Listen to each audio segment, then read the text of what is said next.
What's going on, everybody, and welcome back to another episode of Surviving the Side Hustle. On this week's episode, I've got a great guest I'm excited to introduce to you guys. Longtime client of mine, good buddy, inspiration, well connected in the community. Just wrote a book, and we're going to hear a little bit about that. But before I get off track here, allow me to introduce Mr. Kenny Green. Kenny, how are you doing?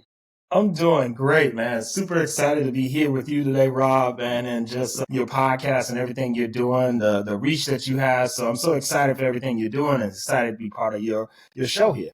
Yeah, I'm excited to have you on. This is it's going to be really great. It's going to be a powerful episode, and I'm just pumped that you got the book out. I know you were working super hard on that for a while, so it's just glad to see that it's out and available for everybody to get right now. Yeah, excited. No, ready to go, ready to rock. All right. Well, why don't we just kick right off by kind of diving in to hear a little bit about your story? Like, who are you? How'd you get to where you're currently at? And what's your purpose in life, I guess? Yeah, I mean, that's an easy answer for me, like with the purpose piece, because, I wrote the book, Faith, Finance, and Purpose. So I have to know my purpose. But, the vision for my life is just to live a life accordingly unto the calling I have received. And so, I have to, and that's Ephesians 4:1. And so I have to know what my calling is, and I need to decide, am I going to follow it or not? And so that's where the element of free will is here. And so I'm on that path that, one of my goals is just to create godly products and services that advance the kingdom. So everything I do is going to be good. It's going to have some positive values in it. The projects that I touch, and I'll give you guys a sense of some of the things that I'm working on now, but I'll give you a little bit of how I got here. And that's a story in itself. I'm originally from Washington, D.C., came to Connecticut to go to college. Shout out Wesleyan University. Always shout out to my family at West. Go West. Majored in economics. Got a master's in accounting after that. I should be, just a CFO somewhere. Did the whole finance track and did well there. And the thing about this in my story is it's not a story where everything went wrong. It actually went according to that plan, which is, I got into business. I got promoted. I kept getting promoted. Things were working out. And it wasn't until I talk about this in my book here that I went to this meeting.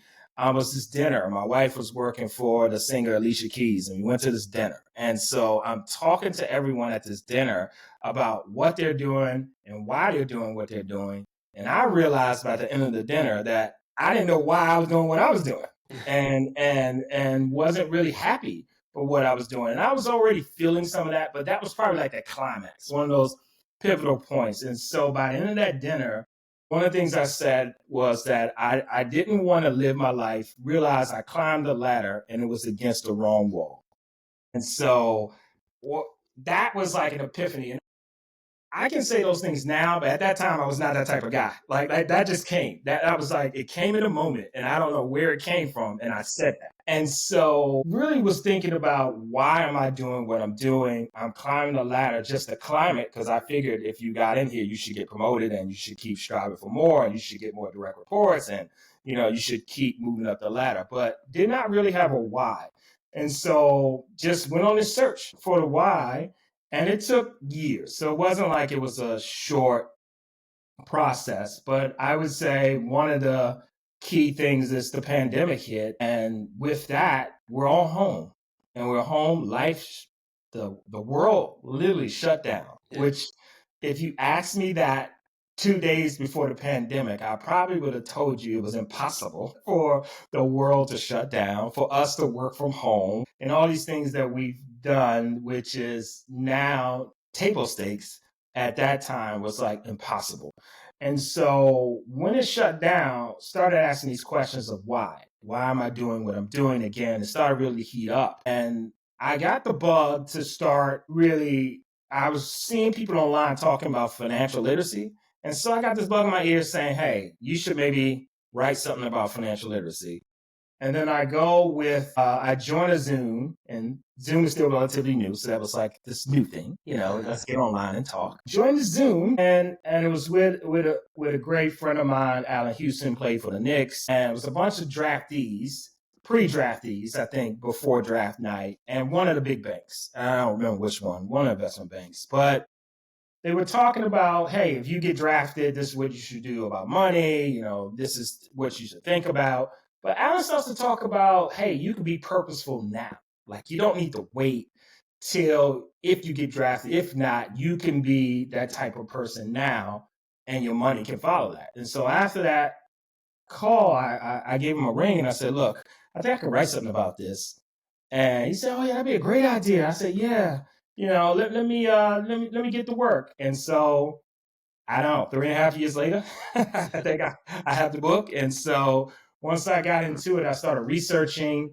And one of the things I did was he has an organization called Fizzle, and the acronym stands for Faith, Integrity, Sacrifice, Leadership, and Legacy. I took those 5 principles and said, what does this mean about money?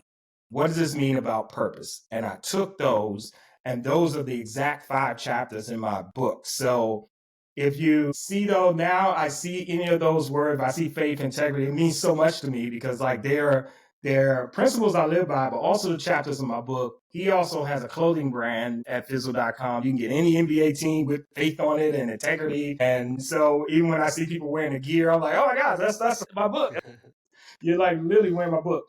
And so it's just this amazing thing that's happened since then. And so the journey here really for me from 2020, that's what I'm describing in my book. All the things that I learned to figure out how to really commit to a life of purpose. What's like real actionable steps that you need to do? What do you need to think about? I really tried to bring those things of my process of doing it and put it in the book.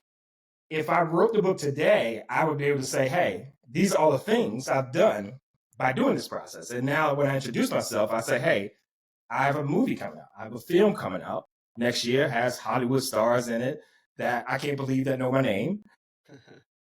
It's a play that my wife and I are investors on, Buena Vista Social Club. It's out on Broadway right now. Got 10 Tony nominations. Nice. These great things that I could not have imagined in 2020 that I would be doing in the future have all come as a result of figuring out what my purpose is and saying, I'm going to take my skills and gifts towards that. So that's a little flavor of who I am. And I'm also CPA, so I can't forget that part. So I'm still a numbers guy. I'm not letting that go. That's still my bread and butter. I passed that exam, and it's now, that's one of the things is bedrock to me, but that's where my financial core is based around that. Loved that. And I was speaking with one of my high school friends not too long ago, and he was telling me about how he's kind of in a position and he definitely doesn't really love what he's doing. He's just kind of there just to kind of pay the bills, and he's kind of worried that he too might climb to the top of that ladder and realize that he's up the wrong wall. But he's not too concerned about finding his purpose. Do you feel like do you meet a lot of people who are kind of like that, where they're like, yeah, I'm not really too worried about finding my purpose. I'm okay just kind of living this life that I've got going on? Well, that was me. I think purpose sounds like such a big concept that for most people, we're trying to get by day to day. We're trying to raise children. We're trying to do what we think is right. And so the purpose concept is so large. What I would tell someone like him is that once you discover that, you know why you were born. And I realized I was not born to do debits and credits. I was good at it. I was good. I can do that, but I could not conceive that the reason I was on earth was to do this. And if I'm not here, there's someone else that's just going to fill that in. That's how I realized I wasn't in my purpose. When you're in your purpose, if you're not here, there's something missing because you had a unique thing that you were going to accomplish that was going to contribute to the larger community world that you either did or did not do. And so your purpose is wrapped around that. So some people do it and contribute and make that difference, and some don't. That's a choice that we all have. But one of the questions I ask is for people, this is a choice. You can choose to be not so good in life. You can choose to be okay.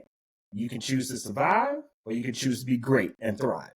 the choice is really yours. Like you have to choose greatness. You have to say, I want to be great, because that's something that you're concerned about. If you choose one of the others, then people ask me, hey, what should I do with my money? First, I got to know which category do you want. Do you want to be not too good? Okay. Do you want to be great? Because you want to be okay. It's simple. I tell you, get a job, get a skill, get a job, work, save, and you can be okay. Like Yeah. you'll be fine. Like you'll be fine. You won't fall off a cliff if you do those things. The real work comes if you say, actually, I want to be great. And if you say that and that's in your heart, that's a choice of yours, then that's where you have to do all these other things. You got to ascribe, because greatness comes in fulfilling your purpose. That's where your purpose comes into play, because you want to be great. But if you choose one of the other categories, there's a different path for that. So it really comes down to personal choice. Do you want greatness for yourself?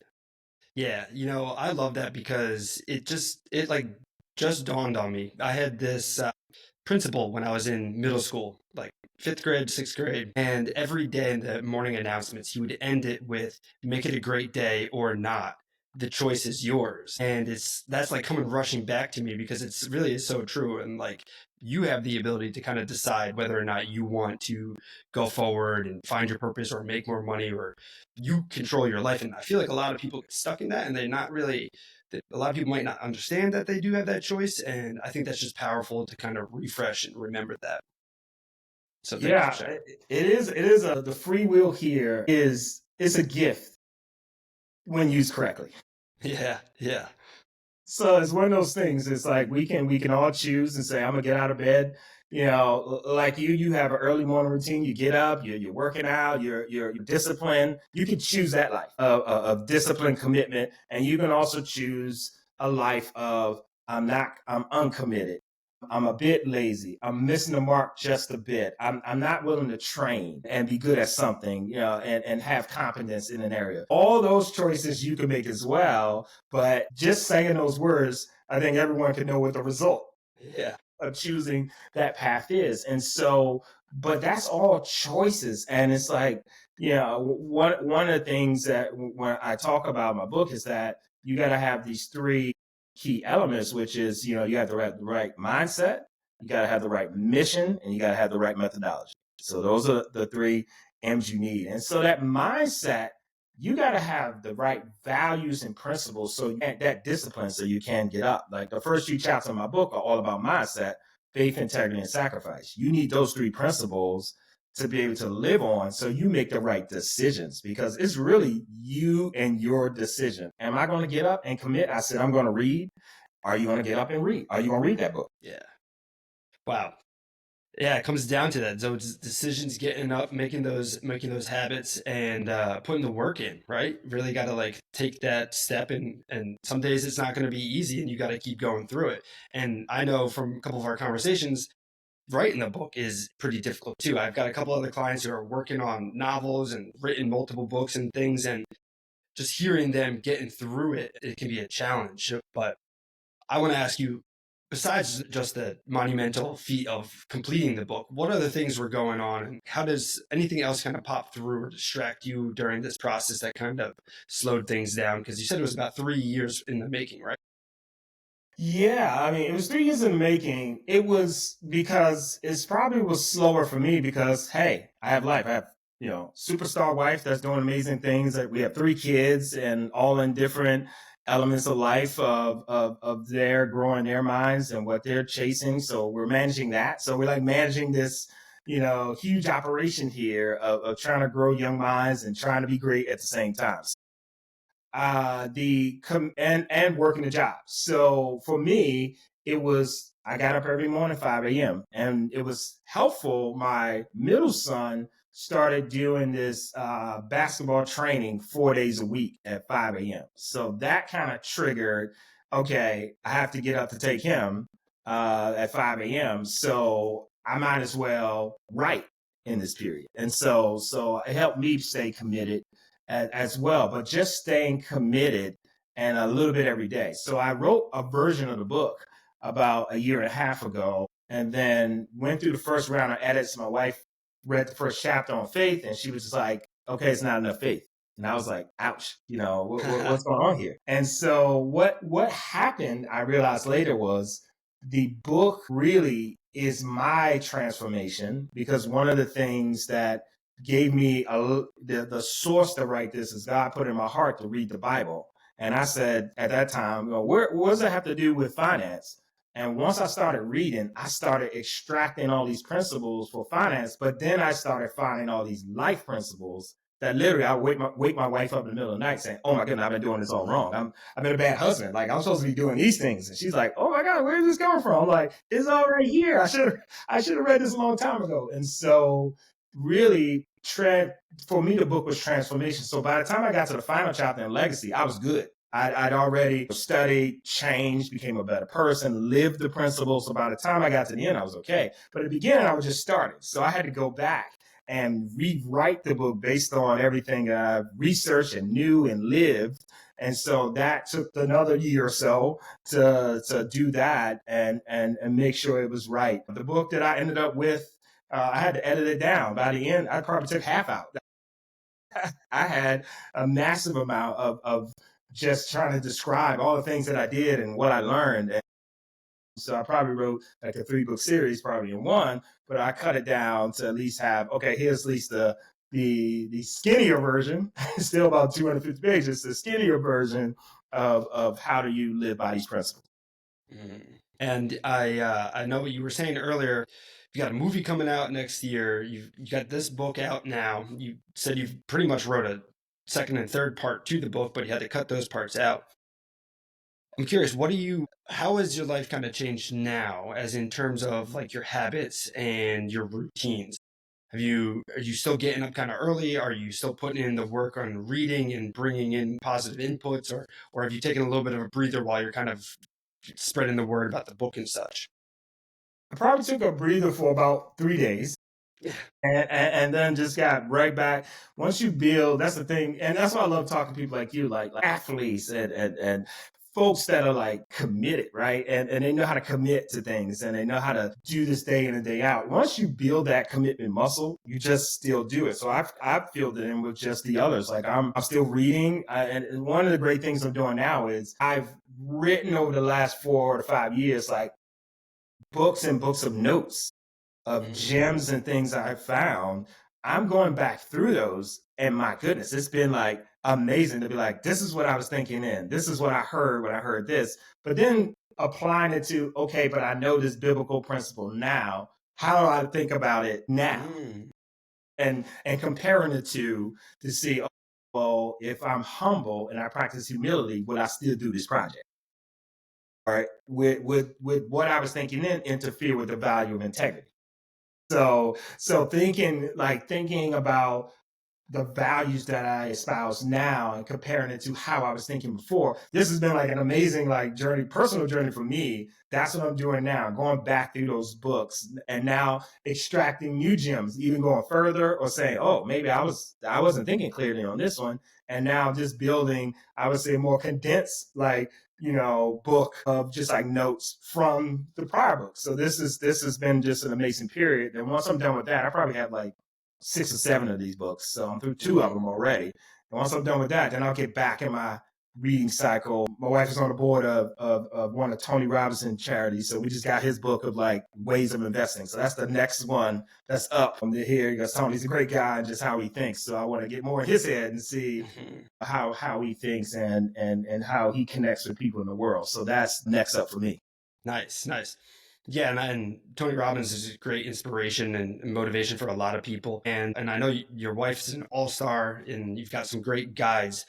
I'm curious, so younger version of yourself, who were some of those mentors or coaches that you kind of look to help you build some of these discipline and skills that you use today to really exponentially make more impact and create new things and continue with your purpose?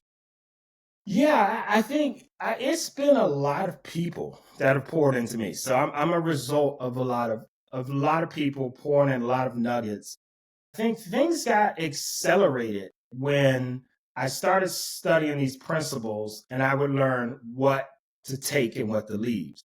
Like I have one guy who's big on Wall Street. Like he's aggressive.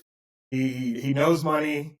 That's his world. But I could take his point of view, how he thinks about things, run it through my filter, my values, and be like, okay, that's the gem I need from that. Mm. And so it's been a lot of these folks.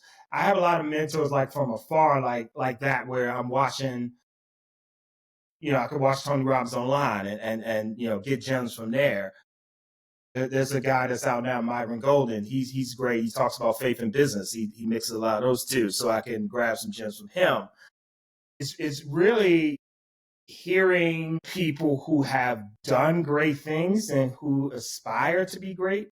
I think that's the company I like to keep because they challenge me to think higher and say, how can I do better? How can I do more? How can I be more efficient with what I have? Like, how can I serve, increase my capacity to serve? And so those really what I'm doing. I take anytime I get with someone that's doing something great, I try to get a gem from them immediately. Like I could be in a room, like I was in a room with Colin Kaepernick today. And so he's a great guy, got a great company. He's launching here. It's a storytelling app. Like I try to get gems from people right then.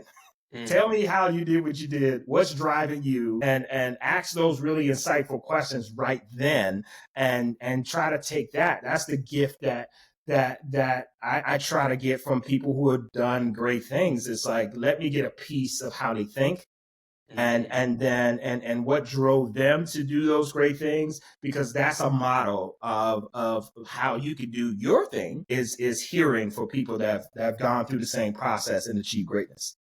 Yeah, I love that. You said ask more insightful questions, and that reminds me of one of my mentors, Brett Bartholomew. He's always talking about how to really connect with people on a better level, like ask better questions. And it's a continuum. So like there are really easy questions, yes and no, but then when you really dive in, like what's exciting you and what have you been working on that's like scaring you, or asking better questions really helps you connect on a deeper level. And aside from that, I'm curious because I know you're in rooms with a lot of powerful people pretty frequently. You got great connections. Where did that kind of begin along your journey? When did you start connecting with some incredible people, and how were you getting into some of these bigger rooms? Yeah, the it's an interesting story with that. And really, my wife worked in television, so she's invited me for most of my life here now to great rooms. However, I went into the great rooms, but no fruit really grew from it. And so a lot of times people think if I just get into that room, if I just get the invite in there, these magical things will happen. Well, I can tell you, I was there and no magic happened. And so the reason it was because, not because of the room, it was because of who I was. I wasn't the person that was attracting great people to want to spend time with me because I wasn't living and espousing these values that attract people. And so I would be there and nothing really happened. And so it wasn't until I started really doubling down and saying, I'm going to live by faith. I'm going to live on integrity. I'm going to learn discipline, learn how to sacrifice in these things. And I'm going to learn humility, and I'm going to practice humility in every conversation, lift other people up, serve. Once I started doing that, things started to change. One big pivotal person, he's actually here in Connecticut, Barry Woods. He came to work here at one of the after school social programs. He really pointed me to start serving and giving back. Like he challenged me. He said, "Yo, you should start giving back. You should start just trying to help." And that was not something that was on my mind at that time. And so once I started doing that, I started getting connected to a lot of different not-for-profits. Then I ended up on boards, and then now you're in a community of people that are thinking, doing good. You're on boards with one of your colleagues here who's maybe the executive of another company, but they're thinking about how they can give back. And so I started immersing myself in this community of people that were thinking about doing more than just for themselves. And that's where it started to build. And so then one thing happens to another. I get introduced to one influencer, and then things go crazy.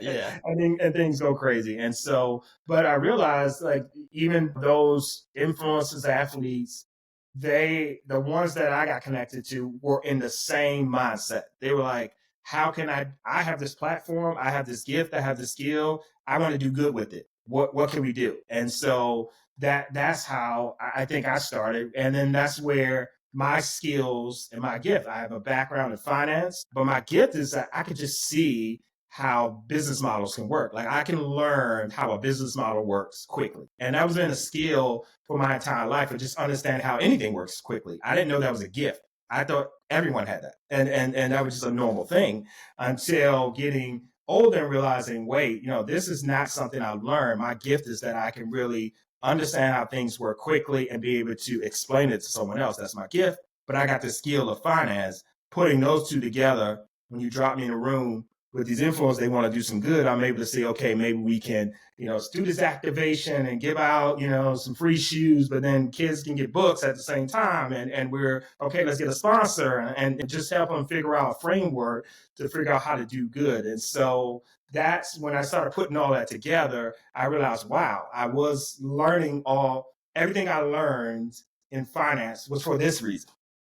And that's when I realized, wait, I'm on the path to my purpose because this skill that I had, plus this gift that I have, made me rare in these spaces here. And that's where I can truly shine. And so that's where things really started to happen and take off.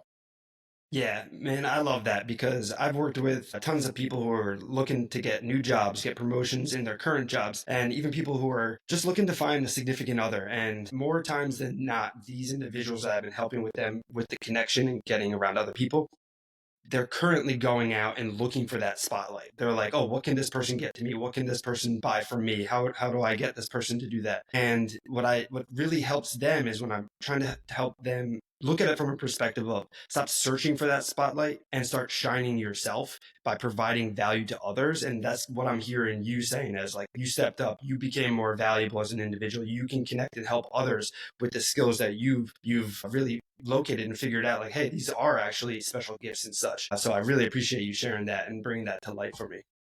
Rob, you wrote my book, so I can just close it up, pack it up, because that's exactly what you said there. It's like I call it, you need to create gravity. Like people think, what can I push on someone? And hey, I need to sell you this. I need to show you how this is the best. But we think about it, when you have it, the bananas from the Amazon are the best bananas, but I haven't seen them start a Instagram site to tell everybody these are the best bananas in the world.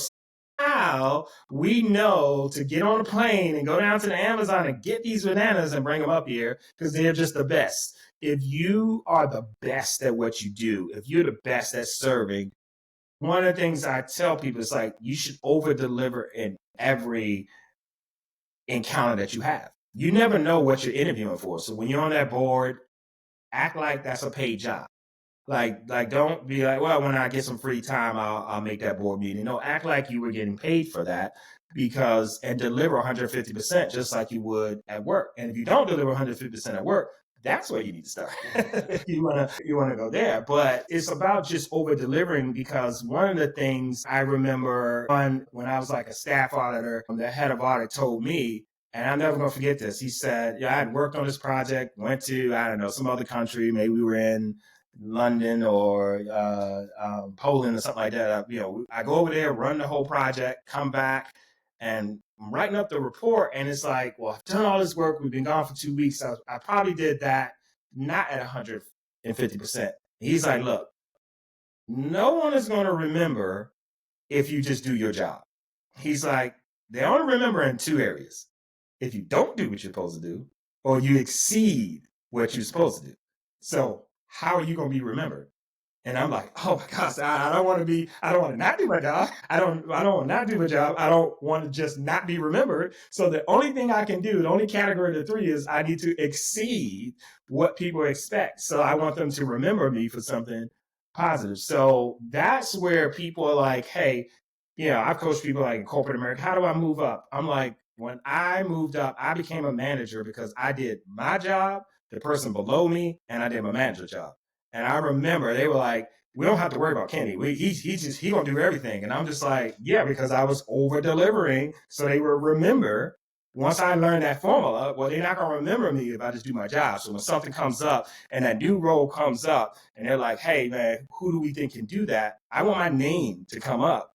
And my name is only coming up if I over deliver what they expect. So, and that works in all the categories, like you're saying, even like with in dating, people say, well, hey, well, how do I find a good mate? I mean, I believe who you marry is your best business acquisition ever, because you're going to spend all that time with a partner. If your partner is not have the same vision you have, you will go off course. And the thing, all you have to do is create the gravity. If I'm doing well, if I'm working out, eating well, if I'm training my mind, I'm doing all these things, how is it possible for me to now walk outside and I can attract an equal or greater mate? If I'm doing all of these things, I haven't found that person that's like, look, I'm doing all of these things and it's not working. Like I just haven't seen that yet. So I think if you do the same thing there, and you're being nice to everybody, you're being warm, you're being humble, you're espousing these values, like who doesn't want to be around that person? And the other thing is, everybody becomes your ambassador when you're doing that. That's when your friends are telling other families, hey, this guy over here, you need to meet him. And so you bring everybody around you becomes your ambassador. Even if you're for work, for roles, for dating, you turn everybody you know into your ambassadors when you over deliver in every aspect of you. So it's really when you're not receiving the phone calls. I think people think about the regular business theory, which is if I make 10 calls, I might get 2 leads. I work the 2 leads, I get 1 sale. I know I get 1 sale out of 10. So if I make 100 calls, I get 10 sales. I can work the numbers. I know how much I can earn. I flipped it with, if you espouse the right values, you know your purpose. Now I'll go in a room. There's 100 people in a room. I'll talk to 2 people, and those are the 2 people doing great things. And I only talk to 2, so I go 2 for 2 now. Nice. When you had to come talk 100 people, and you spent 5 minutes with 100 people to find the 2 people, so you really don't have a good connection. I spent 30 minutes with each one because I found the 2 right people in the room. And so it's really that espousing it. One thing I learned here writing this book, which changed the way I think, is everything is inside out instead of like outside in. So if I change my inside and I'm radiating all this goodness, this greatness, everyone around me is going to respond to that. It's like a radio signal that you're sending out. I call it a frequency that you're sending out, and people want to be connected to that because that's what people are looking for. Yeah. Wow. That is some powerful stuff. Oh my gosh. This has been such a great episode, Kenny. Thank you so much for coming on. This has been really awesome. But quickly, can you share how do people get in touch with you? Where can they get the book and pretty much everything? Stay up to date with the movie that's coming out. Yeah. So the book you can get on Amazon. Got it right here. Faith, Finance, and Purpose. Get it on Amazon. There we go. All right, man. Amazon is on Amazon. You can reach me. I'm on Instagram, Kenny Green CPA. You can reach me at kennygreencpa@gmail if you want to shoot me an email. The movie title is Silent Partners. So you'll see when that releases. So it's a movie about integrity. So we have a great story about a lawyer that has to make a choice. Great folks, and one of the stars is she right now plays on The Boys. I don't want to say her name right now, but she's on that show right now, which is a hit Amazon show. One guy I will disclose, we got Jeff Perry, who played in Scandal, so he's in it. So a lot of great people who I still can't believe would say, hey, they work on this production. For us is our first production. So we're super excited for that. And go down to Broadway, go see the play, Buena Vista Social Club. 10 Tony nominations right now on Broadway. Please go see the play. So a lot of great things happen. Yeah, there you go, guys. I'm on social media, shoot them an email, check out the play down in Broadway, stay tuned for the movie, and go grab the book. And please leave a review too. This is an awesome book. Kenny's an awesome guy, so make sure that you check that out as soon as possible. Kenny, man, thank you again so much for this. This has been a pleasure and really an eye-opening experience. Great conversation. But before I let you go, I got to ask you, if you were to boil everything you've learned through your life, through writing the book, through from the Bible, from connections in your life, what would be your number one piece of advice that you'd give to your younger self?